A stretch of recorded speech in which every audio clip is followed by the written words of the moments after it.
¿Cómo les va? ¿Bien? Buenos Bien, días. muy bien, muy bien. Muy bien, Gracias Sergio. por Bien. atendernos. Bueno, No, es por favor. así.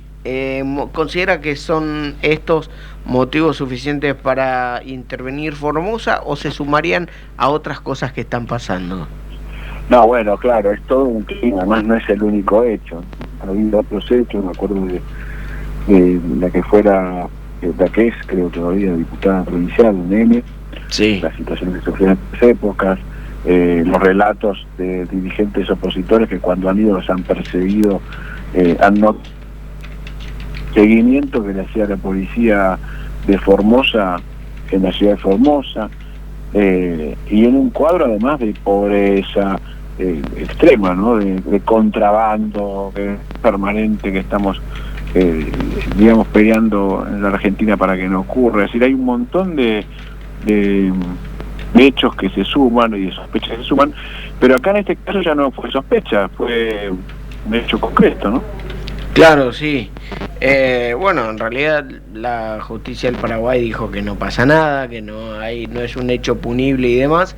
Sin embargo, obviamente la preocupación está. Basualdo va a hacer una denuncia a nivel federal. ¿Cómo ven ustedes desde el ámbito político nacional lo que está pasando en Formosa? Se suma la Constitución, o sea, la reforma de la Constitución provincial, las denuncias en la Corte Suprema de Justicia. ¿El ámbito político nacional va siguiendo todo esto que está pasando acá en Formosa? Nosotros sí, porque vimos ese tema, ahí te termino lo de la policía de Sí. Paraguay. Claro, va a decir la policía de Paraguay, no hay un delito en definitiva y mucho más se tiene que cuidar la relación con Argentina, entonces prefirió no encuadrarlo. La realidad es que había cruzado la policía de Formosa a seguir un intendente y apretarlo.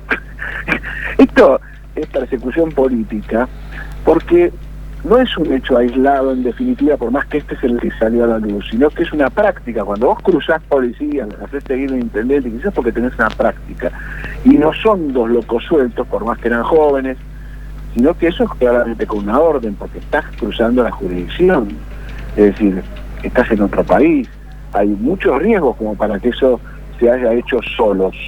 Es una práctica de esa provincia, y en todo lo demás ocurre lo mismo, no es un forzamiento permanente para que continúe en el gobierno quien está ya hace ¿cuánto? ¿25 años? 28. 28 años, 28 años, Fernando. Todos los regímenes de este tipo de provincias en la Argentina duraron hasta que explotó y parecía siempre que tenía la mayor parte de los votos porque el Estado tenía una presencia tan grande que no había manera de resolverlo. Pero pasó en Catamarca, en Santiago del Estero, que quizás vuelva a pasar en Santiago del Estero, porque lo que no cambió terminó siendo parecido. Y en algún momento volverá a pasar el portal Formosa.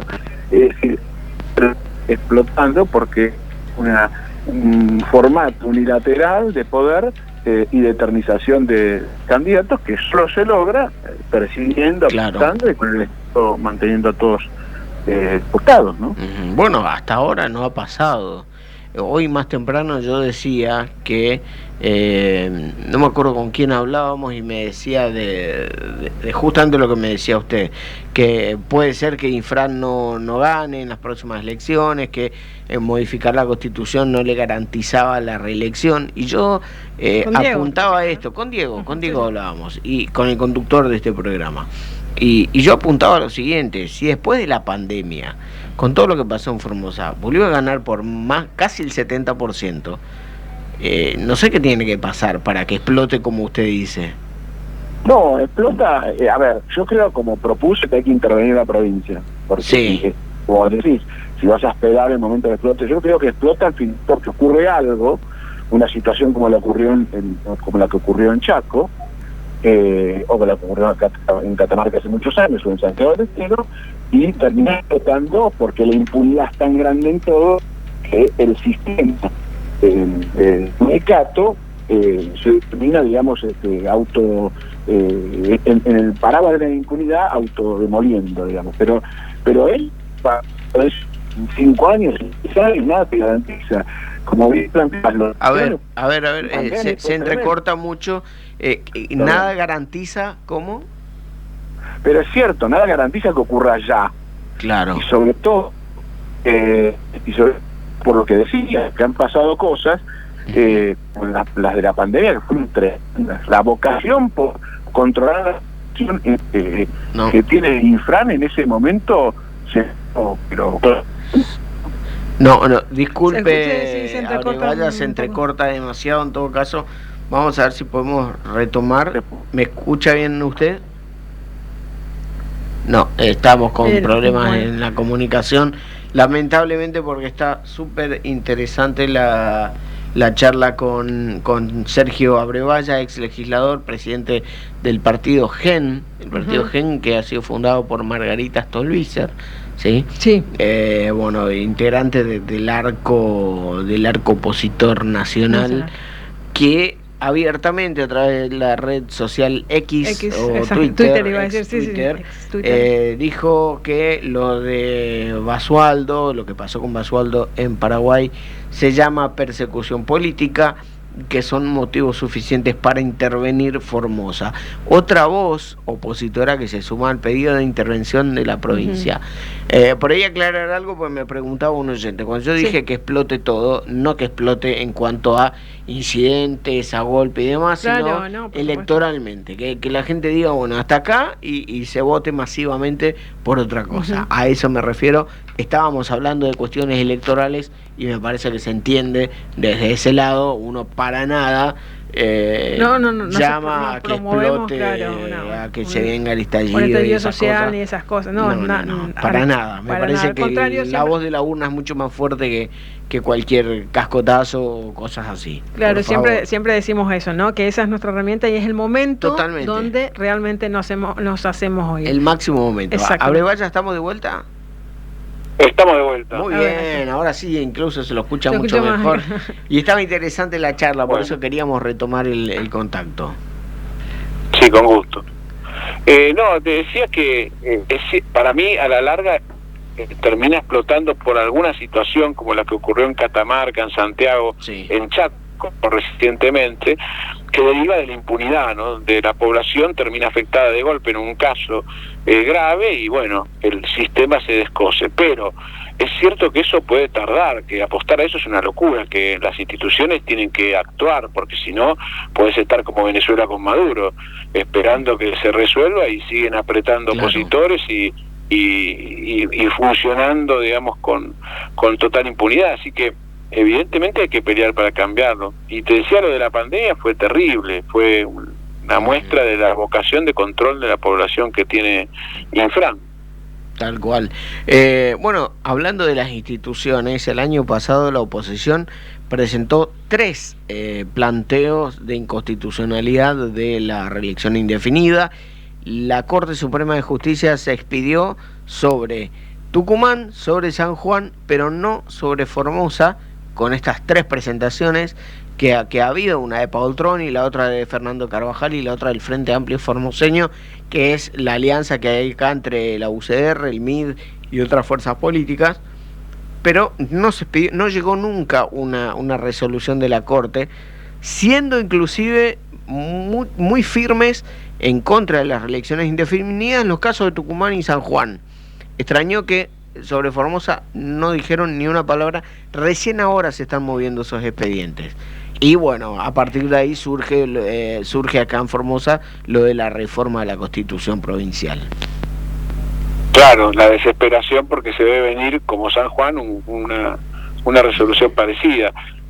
Así que yo creo que aquellos que dicen que no, que cree que va a perder, qué sé yo, todo eso es mentira. Él va a remar hasta el último día por quedarse en el poder, porque lo ha hecho hasta ahora de esa manera. Es decir, no hay nadie criado para reemplazarlo porque no quiere. Así que pensemos que si se puede eternizar como Maduro, lo va a hacer, como lo viene haciendo hasta ahora. Pensemos que además que se trata de uno de los pocos gobernadores que en 25 años no ha presentado una declaración jurada de bienes. Como corresponde al funcionario, por lo menos no la ha hecho pública. Así que estamos ante una situación institucional realmente grave. A todo esto, si el gobierno nacional llegara a cambiar de parecer, porque Adorni ya dijo que no se van a meter en las cuestiones provinciales y está casi descartada una intervención federal, pero si llegara a cambiar de parecer, ¿en qué serviría? ¿Qué ¿Qué implica una intervención? ¿Implicaría una intervención federal y qué solucionaría para los formoseños? Te respondo y empiezo por la última, porque las dos cosas son interesantes, incluso la postura del gobierno. La primera es una oportunidad, porque ¿qué sucede? Cuando ya no se maneja el Estado, que es lo que pasó en estos 3 casos que conté, digamos que el sistema ya no logra, podríamos agregar a San Juan, ya no logra, e incluso, a San Luis, por otras razones, porque no tuvo intervención, pero por otras razones. Sí. Pero cuando ya no pueden repetir, que fue el caso de San Juan, o ocurren estas explosiones, lo que no se deja de manejar es el Estado. Cuando dejas de manejar el Estado, dejas de manejar el aparato que hace depender por la pobreza a la gente. Y eso termina esto dentro del marco de lo que alguna vez un conocido politólogo y experto en comunicación dijo, la teoría del metro cuadrado. La gente a veces termina dependiendo de lo más básico y entonces no le queda otra que responder a aquel que es el que se ocupa de resolverle el problema. Y entonces esto es lo que deja de tener. Y si deja de tener el Estado, hay una oportunidad, pero eso significa que se va a resolver para siempre la vida democrática en esa provincia, y no hemos visto que no siempre, que si el que la reemplaza adquiere las mismas prácticas, como ocurrió en Santiago del Estero, no se resuelve. Las oportunidades hay que tomarlas haciendo las cosas bien, no solo electoralmente, y en eso hay que a veces abandonar muchas posturas que tienen que ver con lo individual y construir frentes que pretendan gobernar mejor, ¿no? Me parece que esto es por ahí el secreto, si se diese la oportunidad. Respecto al gobierno nacional, yo no creo que intervenga, por supuesto, porque creo que ha buscado aliados permanentemente. Creo que Infran lo es desde lo económico, porque acá hay que preguntarse realmente cómo en todos estos años el claro conocimiento que existe, incluso a veces con denuncias políticas nacionales, nunca judiciales, del contrabando que había del agro por el dólar bajo, cómo siguió subsistiendo y por dónde pasó. Y pasó por muchos lugares, por supuesto no fue solo por Formosa, pero Formosa fue uno, porque tenés a una Paraguay transformada, mejorado el ganado, mejorado un montón de cosas, gracias a esos tiempos de dólar barato, en el cual el que tenía que exportar terminaba haciendo algún truco, y más allá de que eso fuese delito o no, por algún lugar ocurrió en las provincias, y yo creo que Formosa fue uno de los destinos, así que acá hay un interés económico muy grande en el formato incluso que tiene el gobierno nacional de dólar barato, que alimenta ese negocio, ¿no? Y del cual se benefician poco, no se beneficia la Argentina, eso se beneficia los que están en el contrabando, por ejemplo. Sergio, ¿qué tal? Con Paltroni, con el senador Paltroni hablaron, se han contactado, porque también es otra de las personas que está convocando, ¿no?, a una unión para pedir esta intervención federal. No se han contactado. Nosotros lo planteamos porque nos parece que hay suficientes razones para decirlo, pero si lo van a empujar, porque como verás no le tengo fe a que lo haga el gobierno nacional, pero si lo van a empujar otros senadores y diputados, por supuesto vamos a estar ahí, ¿no? Perfecto. Bueno. A Brevalla le agradecemos muchísimo esta comunicación. Siempre es interesante aportar una mirada extra provincial también a lo que pasa en Formosa. A veces las cosas se ven bien desde lejos y nos aporta mucho. Abrazo grande y gracias por esta comunicación. Igualmente, gracias a ustedes. Hasta luego.